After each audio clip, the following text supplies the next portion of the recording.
Melbourne lui sourit.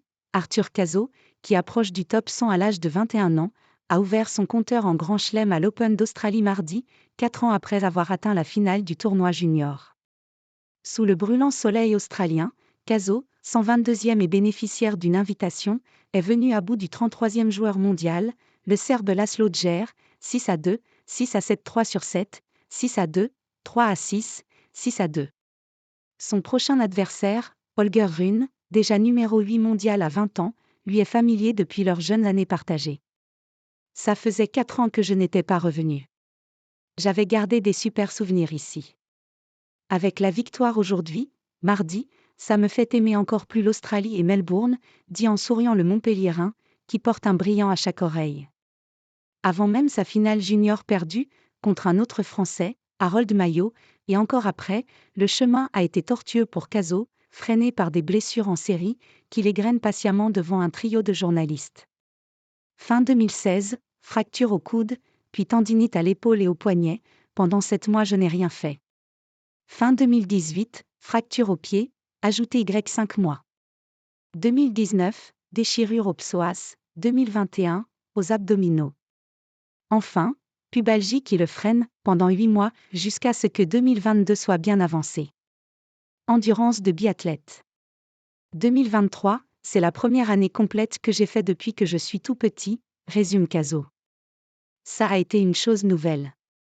Bilan, une trentaine de tournois joués, entre Challenger, sur le circuit secondaire, et qualification de tournois ATP, et un bond, des alentours de la 380e place mondiale jusqu'à la 119e, au mieux. Depuis le printemps dernier, je voyage avec un kiné, explique Cazaux, qui s'entraîne sous la supervision de Stéphane Huet. Je pense que c'est grâce à ça que j'évite les blessures. Ça faisait longtemps que j'y pensais. Même si je ne suis pas top 100, que je ne gagne pas non plus des 1000 et des 100, je me suis dit, plus s'il y a un moment pour investir, c'est maintenant, ça va m'aider à passer des caps plus vite plus. D'autant que la dimension physique, c'est précisément un des points forts du jeune Français d'1,83 m pour 73 kg. Si tu arrêtes le tennis, nous, on te prend au biathlon. Nos meilleurs jeunes sont dans ces eaux-là en termes d'endurance, lui lance un jour le référent chargé des tests physiques sous l'égide de la Fédération française de tennis, FFT, venu des sports d'hiver. Épaule de handballeur.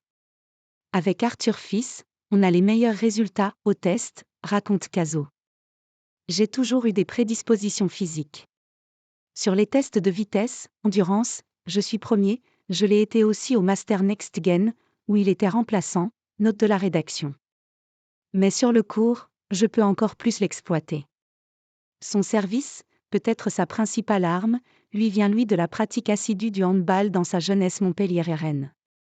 Pendant 7 ans, je ne faisais que des shoots et j'ai développé une épaule super laxe, c'est ce qui m'aide, explique Cazaux. Passé de peu à côté de son objectif de top 100 en 2023, il voit plus haut en 2024, jusqu'au top 50.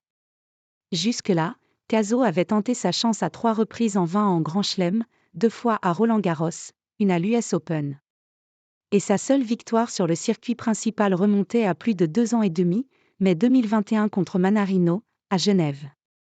Avec un titre en Challenger à Nouméa, son 3e, début janvier, son tout premier match gagné en Grand Chelem mardi, et entre les deux son meilleur classement, 108e, son retour aux antipodes, 4 ans plus tard, est fructueux.